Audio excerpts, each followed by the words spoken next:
we tend to learn how to love in 3 stages.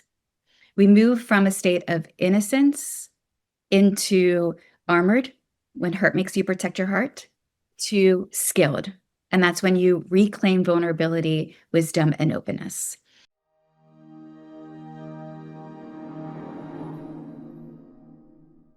Relational intelligence as a leadership edge. Hi, friends. It's Dianne here at Someone Gets Me, and I have a really good friend with me. Her name is Christina Weber, and she's the visionary founder of WeDeepen. We're going to talk about that a little bit more as we get into the show.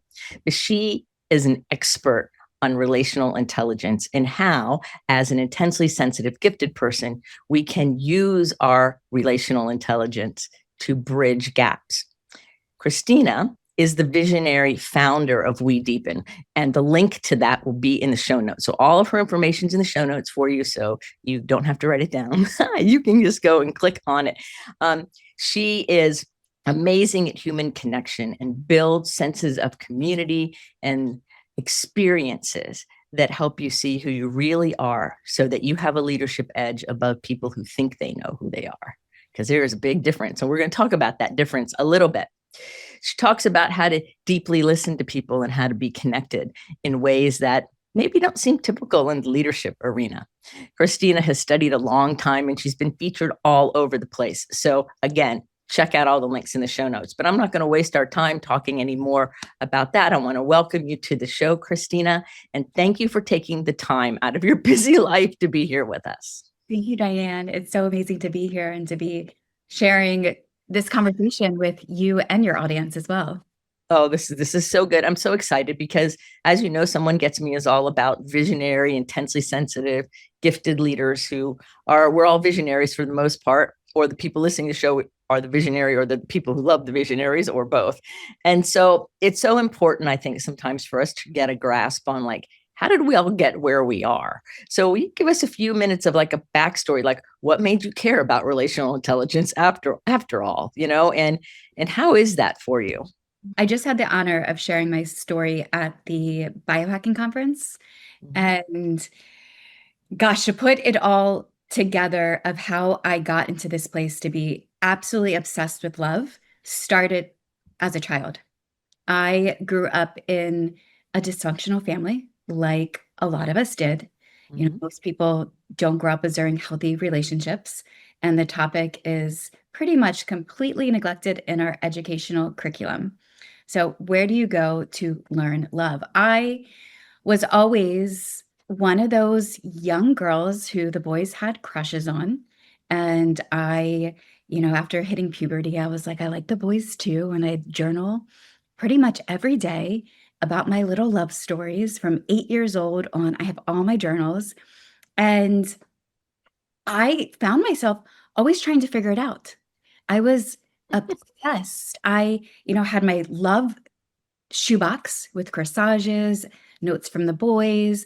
I would eavesdrop on my mom's phone conversations, try to understand what's happening between her and my dad. And no matter how hard I tried, it was this puzzle for me. And the puzzle continued through my teens. My first high school boyfriend cheated on me and then lied about it. And I became very confused about, why would somebody lie to the person that they love? And then in my 20s, I moved to New York. It was the era of Sex in the City. And I easily met men. I was having a ton of fun dating. And then I met somebody who I thought would be the one. This time, though, I had him sign a dating contract, thinking that that piece of paper could protect my heart. 2 years into that relationship, I find out that he had slept with somebody during a break and that he neglected to share that piece of information with me. So there was always this query of like, why is it that people are hoarding bits and pieces of themselves in connection? And how do I date and find the love of my life and be in a healthy relational dynamic became an absolute obsession. And then in 2014, dating apps became the hot topic. And I was anti online dating at the time, but then I had friends who I highly respected who were swiping on dating apps. I gave it a shot, all of us did, and we were still found ourselves like, it's not working. This just isn't working. And Uh-huh. being in that query, like I was when I was a child, going back and being the investigator of love, I actually discovered around that time an entire industry dedicated to supporting people and having healthy, loving relationships. And there are various teachers, experiences, modalities, system typologies. And I became obsessed with curating them, gathering them, studying them. And now my organization, WeDeepen, we host masterminds for your love life, their love immersions. We run a love club, and we also run a high-end experience where we guide those who are leaders. It's called the WeDeepen Luminaries, and we're able to take them on adventures to give them advanced love and relationship tools and technologies. And it is now, it's my greatest passion. I love what I do. And I found that the world, it seems now, we're recording this in 2025, that they are ready and they are feeling the fragmentation around our love life and the brokenness around our relationships. And they're ready to discover something more, something different in love. Oh, that's perfect. I love that. So for the person who has never really thought about relational intelligence, how would you define it?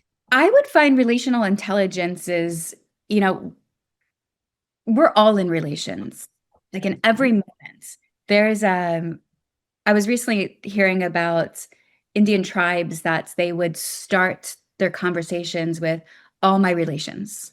It was like Mm-hmm. that was the first and primary thing that they're always saying, all my relations. And the first relationship that we have is with ourselves. There's statistically, take statistics for what they are, but there's a Harvard study that has shown that 95% of people believe that they are self-aware. But in the study, it showed that only 10 to 15% of people are actually self-aware. What does that even mean to be self-aware? Well, it's number one, to understand the impact that you have on those around you that you're relating to. Two, do you understand your own individual patterns, your blockages? Are you Mm-hmm. meeting them? Are you learning from them? Are you growing? And that leads into deeper self-awareness, deeper self-discovery. And a lot of times too, to get to a space of relational intelligence, it first starts with you. It first starts with that discovery. And that's why I love all forms of typologies, from astrology, human design, Enneagram, Myers-Briggs. We used an advanced one called Aboutly, which is a neurobrain mapping system. And all of these give you information that you can then try on and see, like, yeah, that's me, or that's not me. And when we can go into relationships with other people and teach them how to interact with us, how we like to be interact, because we're all similar, but we all have unique vibrations, and we're all a complete field. And our field is actually teaching those around us how to interact with us moment by moment. Right. And so I always say we get the behavior we tolerate and we teach people how to treat us. And those are quotes from Plato. So what we're talking about is basic human essence and human energy and just human relation that's been going on for a very long time. If Plato is credited with quoting that, he either thought of it or got it from somewhere, right? We teach people how to treat us and we get the behavior we tolerate. So that leads into the whole idea of setting boundaries. So if I put up with somebody disrespecting me in a certain way, like always being late or maybe cutting me down or treating me in a non-respectful manner, the moment I keep putting up with it, I'm teaching that person that that behavior is okay. So when I wake up one day or I get into some experience where I learn how to love myself more, and now I'm setting better boundaries, those other people have some things to learn because I will have shifted. And so there's all kinds of interesting dynamic when it comes to being a leader of our own life and being a leader in the world.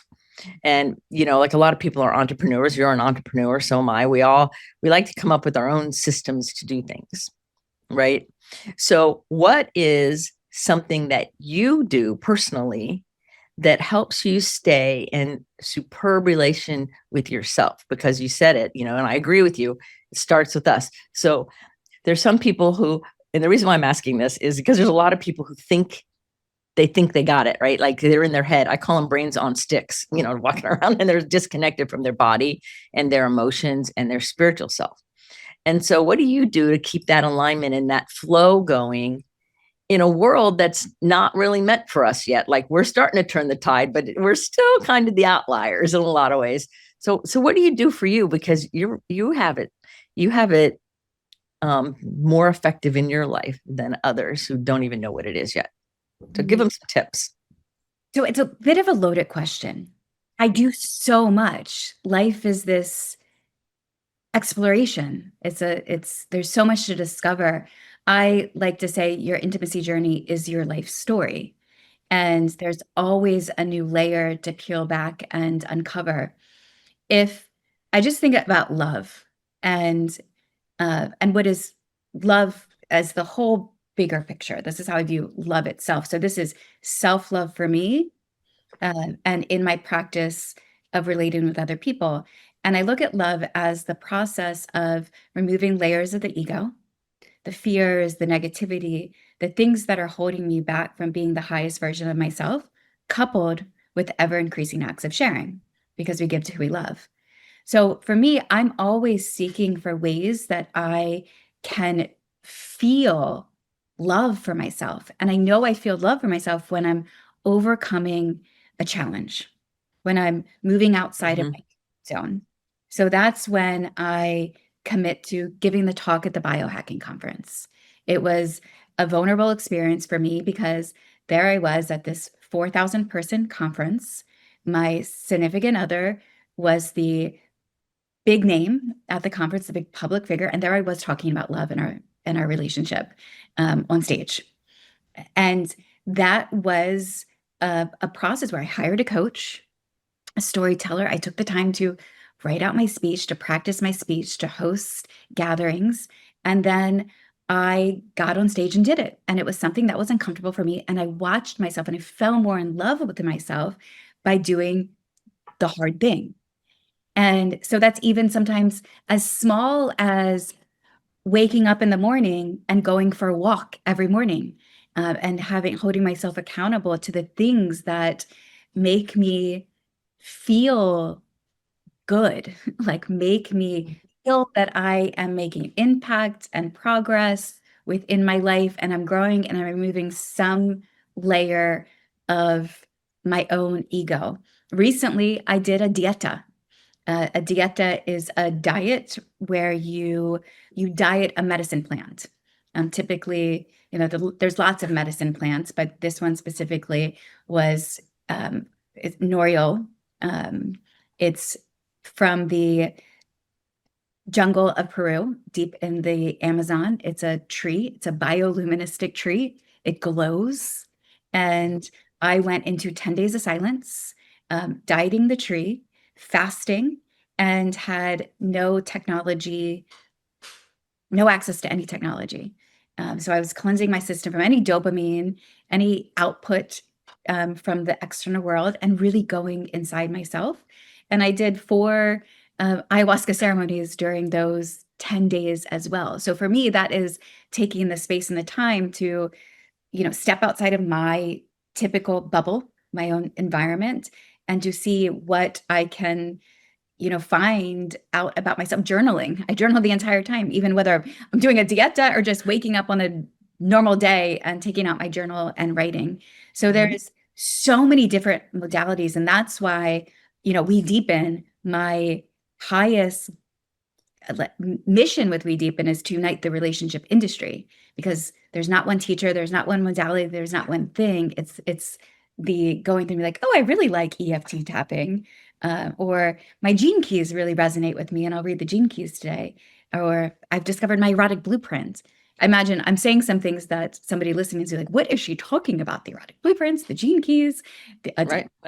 But I'm saying all these things because there's just so much available to you. Well, and the funny thing is gifted people, we dive in deep into everything. So if somebody heard something and they don't know what it is, they're already researching it. because Great. that's how we roll. And so there's simple tasks, like you mentioned some of the simple ones, like get up every morning and go for a walk if that's your commitment to yourself. Journaling is another really big one, right? There are some things that we can do to love ourselves more and get in alignment and feel into our lives that are very simple, everyday things we can do. The secret, I guess, is discipline and consistency and having a way to create a system that does not bore us, because gifted people, we don't do boredom very well at all. We like novelty and fun and influence. So diving deep into all kinds of different modalities fits perfectly into a gifted person's world. And the key is, I think, to not get distracted by the externals, because we have within us everything we need. Our body is the best pharmacy in the whole world. We don't need anything outside of ourselves at all. We want to completely keep opening more and more to who we are. And so all of the things that Christina just said, they go perfectly with just take the little steps, dive in, start learning something, see what it is where you're curious and follow that curiosity, which is what you've done, right? Yes. Yeah, I love that, because I think it's so important, because I think when we get curious about things, especially about love, which some family makes it such a taboo subject that people feel guilty or ashamed, or they don't know about asking any questions, like it's not okay to talk about those things. And so there's all of this cultural heaviness that can get in the way of our own relationship with ourselves, which then shows up in our relationships with others, with all our relations, right? And so there's so much to this. It's just really fascinating.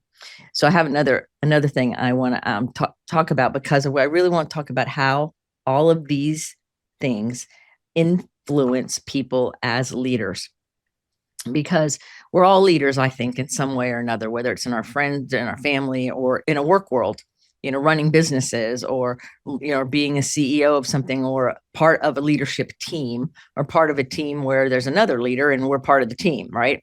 So how does having really great emotional intelligence and ever developing emotional intelligence, which is what you said, right? How does that pay off for a leader? In every way possible. I mean, everything in life is a relationship. Mm-hmm. And if you are leading a group of people, to really be able to listen to them and guide them based upon their dreams, their hopes, their inspirations, that's what makes you the most effective leader possible. So having the skills to relate to them, to understand them, to motivate them, I think it's everything. It's so true. So, without giving any confidential information out, I'm really curious if you would mind sharing maybe a vignette or a story that's based on a real experience. Doesn't have to be, the exact person, but like I'm thinking about, I'm sure people who've sought you out to work with you in different ways. I'm sure you've run into people who have been like blocked up, like they were just not able to, couldn't get to their own feeling self, their own love self at all. Like they were so stuck in their head, and they knew, maybe even they knew it, or maybe they didn't. And how did you, give us a little story about what you did when working with them, or how you helped them? In my mind, I would use the word kind of thaw out that block so it became malleable, in order to help free them from that bondage. Most of the people that I work with are on a continuum. So I get Mm-hmm. to see them make constant shifts and upgrades. There's a particular group, our WeDeepen luminaries, that I'm leading, and I have 4 people in that group. And I've been seeing them now for the past 6 months completely up level and evolve. And I think what a lot of that, you mentioned something of in our head, and that is probably the theme of the season for me. And the theme of the season for those around me is that most of what we're experiencing in reality is beyond the mind. And I've realized with even one particular human is coming to mind, and she is in transition with her career. She's been doing something and now wants to do something else and building another practice. And what we have been utilizing is accessing magic to reality transurf to the next level, which requires its this process of having a vision, something that you desire to create in your life, and then working with her to take her out of the any conditional bubbles that will pendulum swing her into worry around that or into limiting beliefs.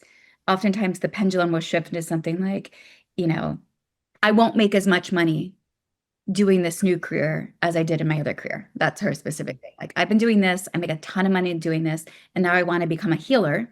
And how am I going to? Healers don't make that much money. That's a limiting belief because we all know that there are lots of healers that have made solid careers doing that. One person just coming to mind that I know of is someone like Shaman Derek. Shaman Derek has created an entire career. There's a lot of, you can look at Instagram, there's a lot of now popular healers, someone like Peter Crone. And so getting her out of that negative pendulum and then into the now having that vision, but then letting go of it, like surrendering to it, realize like making effort and action towards it, but trusting that God, creator, universe, energetic fields, whatever you believe in, will then support you into moving so then you can let go of it. And then it opens the space up. They call it transurfing reality, jumping to a new reality. Then it makes space for that new thing to come to rise. And now I've seen her move from, talking, a lot of talking about it, to now having a website that people are booking and that she is making progress and making new money and moving away from the old job into that new job. And it really is around the releasing of the mind experience inside of there. So I look at it all metaphysically with the same kind of process, but I don't use the word magic with it because for me, magic is a little different. And so that's kind of cool to see. I'm like going, oh, that's cool. Magic with that. I'm really liking how you're putting those things together. So if you run into somebody who's stuck, like somebody's listening to us right now and they're going, yeah, this all sounds really good. And that Christina, she sounds really good because she's done all that stuff, but I'm stuck. Like, I don't know how to get unstuck.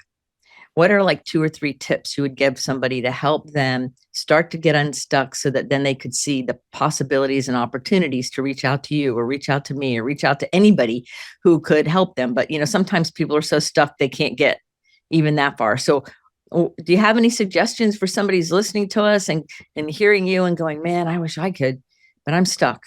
How could they get themselves just off of square one enough to be able to reach out? I really love frameworks. I think the frameworks and tools. I am working on my second book, which is 69 Tools for Love. And tool number one that I use in my life and for everybody, and we in all of my talks, I speak about this, and as well as at a love immersion, which WeDeepen's Masterminds for Your Love Life, we all align on these 4 pillars of a conscious relationship. Sometimes call it 4 pillars of conscious love, but love and relationship are very similar. And those are number 1, no attachment to outcome, growth comes first. Number 2, both parties and you as yourself, if you're listening to it, is stuck, own your own shit. Both parties agree to own their own shit, so you own your own shit. 3 is all feelings are welcome and no internal process is condemned. And 4, a relationship, but life itself, I was just going to go with life itself, is a place to practice love. So you're always in that practice of love and you're always putting growth first. No attachment to outcome, growth comes first. So if I'm aligning on these 4 pillars of a conscious relationship, then I'm putting, growth first and I'm practicing love. So essentially life is a practice. Life and love kind of go hand in hand. So Right. always in a practice. Yeah. So how do you then, take a particular modality, and that could even be, talk therapy. It could be there's just so much things that gives you access to that level of growth. Like where is it? So I think that's step number 1 is first off, like, let's just look at where you're at and then look at where you dream of where you want to go and then move towards that. Like, how do we grow towards that specific vision of yourself? Because, a lot of us are in a transactional environment around, like, we are thinking of like, what can I get? Where can I get? Who can I help me? What is this? And Mm, it's not about what you can get, it's about who do you get to become. yes, Growth comes first. that's totally 100% accurate. I totally agree with you. And we're immersed in this transactional situation. What can I get? What can I get? What can I get? When really it's who am I becoming along the journey? And that's the relational difference. And I had a client one time tell me, I'm really working hard on the work that this person's doing, because she goes, you're a relational mentor. You don't do things transactionally. I said, precisely. It's about that relational connection, and it's about non-attachment outcome, which, if y'all want to look that up, that started with Buddha, right? So what you hear Christina doing as this expert curator, which I think is really cool, is bringing all these really amazing ideas together and creating a framework in a way to look at things, to give you support, to give you assistance. And I'm getting goosebumps.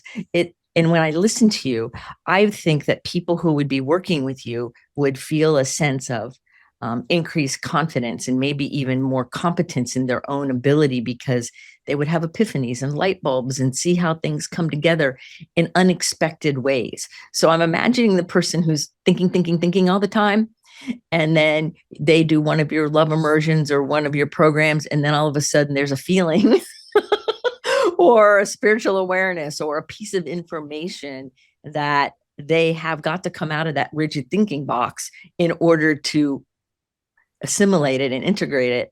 And thereby the work you do becomes so powerful, because you have this great ability to bring all these wonderful things together because of your giftedness and your intense sensitivities.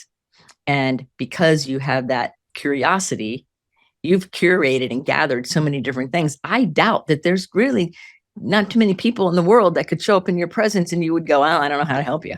I don't think that would ever happen. Well, it's interesting too, is like how I learn most is through my own personal experiences. So Mm-hmm. I tend to position myself as the role model. And it's even in my human design charts. My profile is a 6-2, which is a role model hermit. So I find that me moving through my own experience and then sharing, people come to a love immersion, and one of the feedback that we get most is like, wow, I've never seen somebody lead and be so vulnerable at the same time, willing to share about their own personal love stories. And I say that because if I'm going to get, I know you love the vignettes and you love stories here. Mm-hmm. So if I think of that one of no attachment to outcome, growth comes first. Right. And I'm 44. When I was in my 30s, I wasn't necessarily practicing this concept of no Mm-hmm. attachment to outcome, growth comes first. I remember I was dating somebody who he was definitely gifted, a gifted human being. So we're dating, and I felt like in that relationship, I was falling in love with him. I felt deep love for him, and I couldn't say it. I would be Mm-hmm. in conversation with him or together with him, and I'd be looking at his eyes and staring at him and thinking in my head, I love you. And I wanted to say it, but it would never come out my mouth. Yeah. And I thought that if I did, it would be too much. I didn't want him to know how much I really liked him. And so I started contorting myself into someone that I thought he could love. And in the end, that shifting and wanting to be somebody else and not really expressing what was happening in my mind essentially wrote the end of our relationship. Sure. Yeah. And now in my 30s, after having multiple relationships, I'm left heartbroken all over again. Right. And then so now after this is my 30s. This is like gone through heartbreak. And also I'll add in that we tend to learn how to love in 3 stages. We move from a state of innocence into armored, when hurt makes you protect your heart, Mm-hmm. to skilled. And that's when you reclaim vulnerability, wisdom, and openness. So Mm-hmm. I was in the stage, Beautiful. I was in my armored stage. Right. Sure. I'd been hurt as a child and in previous relationships. This time I was not going to get hurt, and that was causing me to suppress emotions and experiences and words and things I want to tell this other person. My authenticity was stunned. Right. And then as I started studying love and accessing these frameworks, my most recent relationship, Mm-hmm. you know, obsessively studying love, that as we started relating and I started to really open up and really feel love for this human. This time I had refused to hold any of that back. I was going to be true in every single moment. When we met, we were at two different phases of our life. I had never been married, and I knew I wanted an all-in relationship. He was newly divorced, and I could feel that his soul wanted dating experiences or needed to have those dating experiences. And I was really enjoying our time together 9 months in. However, as the time went on and me wanting more, that Mhm. joy started to fade. I could still have fun with Mhm. it, but the joy was now fading. And I could Right. feel that in my body. And rather than go to him and demand anything more of him that I knew he wasn't available for, I got to then go into and rely on my own studies and practices. And there's another framework that I use often. It's called the proactive formula, Mhm. something that I learned studying Kabbalah many, many years ago. Yes. And Mhm. it's a 5-step process for turning reaction into growth. Mhm. And the process is of number one, step one is there's an obstacle occurs. Mhm. Again, felt it in my body, the energy Yes. drain, the joy was fading, not feeling met in this big love that I wanted. So that was my obstacle. Right. Step number two is realizing that your reaction is the real work. It's Mhm. not about the obstacle. It was about, for me, what was I willing to do about it? Like, Mhm. what are you willing to do about these obstacles that come into your life when you're in relationship with somebody else? And then step number three is that you pause, you take a breath, you interrupt the urge to lash out or blame, you practice restriction Mhm. and you sit with it. So for me in that situation, I didn't blame him for where he was at as in life. I Mhm. journaled. I got into like my own authenticity and what was really true for me. And then step four is that you ask for insights. I further tapped on my own intuition. I called my friends with, you know, WeDeepen. One of the reasons that I do the work that I do and I gather communities around your love life or a support system around your love life is because I was able to rely on them. Even as the leader of this group, I Yes. was able to go to my own community and be like, what do you think? Like friends, loved ones, my coaches, my love coaches, like what? And I have various love coaches. That's kind of one of I don't rely on just one. This is That's great. before Chat GPT. This is Yeah. like it's incident happened to me before all that. Now I actually have a project in AI that's my love coach that I have various files uploaded for it to support me too. But anyway, so this time I'm asking for insights, step number four. And then step number five is that you respond with love over fear. Mhm. And that's when the answer came to me in this particular relationship. And that's when I asked him for 90 days no contact. And that 90 days no contact was for me to really come back to myself and become available for what I really wanted. And then during those 90 days, I sat in the fire of uncertainty and I let myself feel it. I didn't try to put it out. This is where you alchemize your emotional intelligence to get true with like, what information, like, what do I really want? And I let myself feel like the angst of like, oh my gosh, am I going to lose this person? He's going to find Mhm. somebody better. I would scroll through social media and I would see another radiant, brilliant woman move to our hometown, and I would feel this sting of comparison. And I let myself feel that sting of comparison. Mhm. And, after those 90 days were over, I had started to make big leaps in my business. And this is also another thing. It's like when you clear out space of something that's energetically draining you in some way, it creates momentum in other areas of your life because you're now not distracted by these relationship dynamics that are, holding you back in some way. So my business started to thrive. And I had 2 months after, or I asked for 90 days no contact. And then, on that third month, I made big financial leaps in my business. And I had realized this intention, this desire to reach out to him and to share those results with him because we were friends first. And that's another particular important piece when you're navigating relationships is putting the concept of friends first. It's sometimes so hard to do on our intimate relationships, but Mhm. friends first. Yes.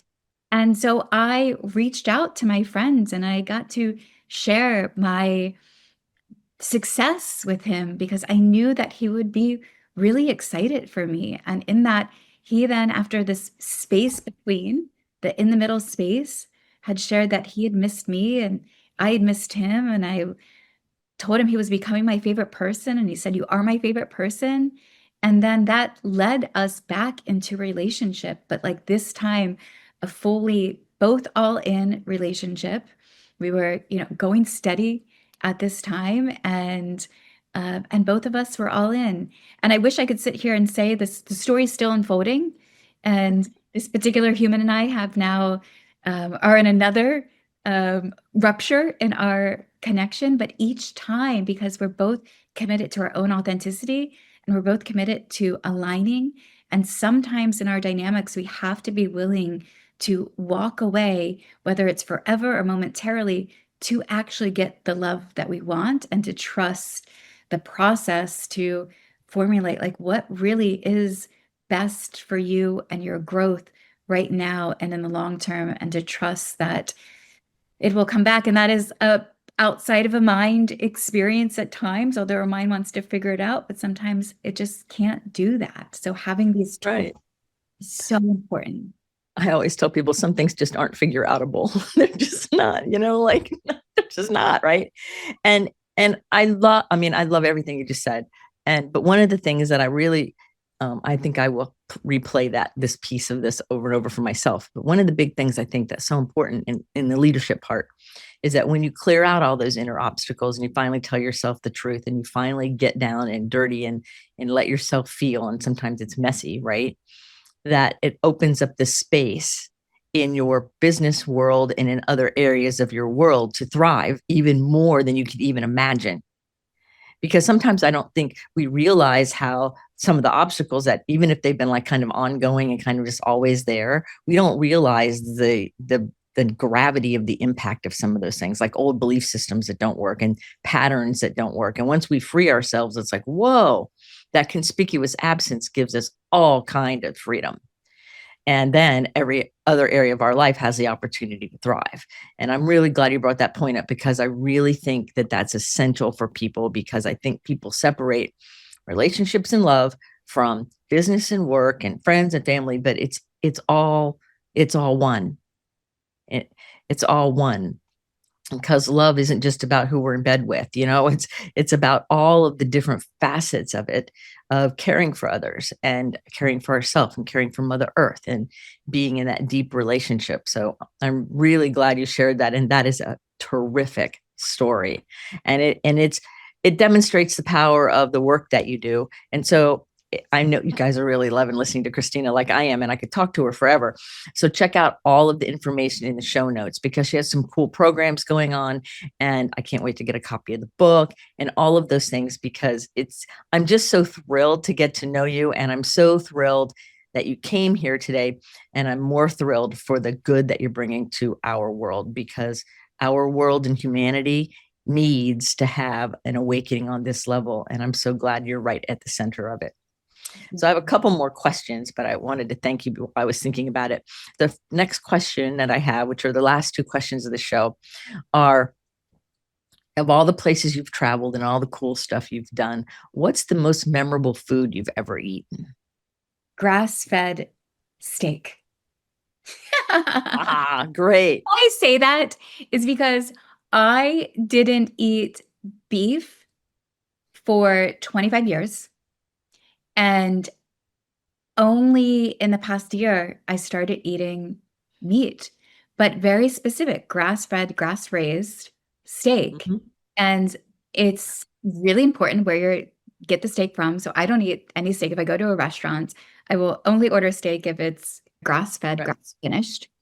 And if I order beef, yeah, it's that same way. So I've newly started eating steak, and it's made me so much stronger, and I feel so much better myself at eating steak, which is so weird for me to say because I was a wannabe vegan for 25 years of my life, and now to being on the other side of that and answering steak is There you go. There's the paradox of all this kind of deep work we're doing all the time. We never know where the shifts are going to be. There's a perfect example of it. I love it. I love it. I love it. And the final question is, if we were going to put a billboard up for the entire world to see with Christina Weber's quote, what would you want on that billboard? your intimacy journey is your life story. Beautiful. Your intimacy journey is your life story. I love that. That is beautiful, Christina. So before we end, is there anything that you wanted to say that you didn't get a chance to talk about? I know there's a ton of more things, but I'm watching the interest of time because you're being so generous with it. Is there anything that you want to add or anything we missed before we close the show? The one thing that was coming through when you were thanking me was when I was in college, I read that book, The 7 Habits of a Highly Effective Person. Mhm. Yes. And this stuck with me. It still is with me. He says that humans' greatest achievement is interdependence, not independence. Mhm. And I get really excited that the world is now opening up. And I think some of that is thanks to social media. I mean, the amount of things that people Google around love and relationships, should I stay or should I go? What's the right partner? How do I meet him? How do I get my ex back? I mean, these are things that people are Googling all the time. And now to be in a space where people are really opening up and really seeing, I mean, that Harvard study showed the quality of your life is determined by the quality of your relationships. I think, with the divorce rate has not really shifted since I was a child. Now we're at on third divorces, you have a 73% chance of getting divorced. And I think people are fed up. There's a James Saxton has become a popular divorce attorney. You can go on Instagram and you can find many teachers of love and relationships that their clout is building. People are hungry for this, and I am so excited by that. And also that, as being an entrepreneur and seeing how receptive now that our events are filling up over and over again is really exciting. And then the last thing I'll say, those 4 pillars and the proactive formula, and even my talk at the biohacking conference. I know you're going to share this in the show notes, but the link bonus.wedeepen.com, you can get access to my full-on talk where I share more of my personal love stories, as well as a PDF of the 4 pillars of a conscious relationship and the proactive formula. So I'd like to make sure if you go to bonus.wedeepen.com, you can get all of that information plus the invites to our upcoming events. That's perfect. And we'll make sure that link's in the show notes for everybody. And that is so generous of you. So, again, that's part of why I'm so interested and and excited for your work because you're so generous and so authentic. And I really, really appreciate it. So go check out that link, everybody. And then you can also tell Christina that you heard her here on Someone Gets Me, so that she'll know that that's how you heard her, because there's so much more to Christina than we have time for. Maybe you'll be willing to come back again. I would love to come back again. And Dianne, let me take a moment to thank you, because you and I initially got connected because I was seeking help. I had discovered this part of me that felt a bit neurodivergent. And one of our WeDeepen angel members, which is becoming the luminaries, has been working with you for years. And she would always say your name of how much you have helped her. And she'd always be like, my mentor, Dianne. And I was like, I need to meet this mentor of yours we've been talking about for years, and how you've helped. So you and I have just been on this parallel journey for quite some time, supporting similar people. And I'm so grateful for your work and what you have taken on. And thank you for this show and the numerous books that you have written. It's an honor to be working with you as well. Oh, thank you so much. I know I feel that mutual admiration, and I just think it's so beautiful, because it's like without technology, we wouldn't even know each other. When you were saying about the social media part, I'm thinking, well, Zoom and technology and all these different things where, you are not in North Carolina with me, and we still get to have this great conversation and get to know each other. And it feels just as real as if we're in the same room. So I just love it. So thank you so much for being on the show. I really, really appreciate your time. And so remember, everybody, put your face to the sun so the shadows fall behind you, because you're a rock star. You are here on purpose with a mighty purpose. So go out there and let your light shine. Go check out Christina, follow her around, and make sure that you let yourself feel love for you and all your relations. Until the next episode of Someone Gets Me, this is Dianne and Christina saying, see you later and be well.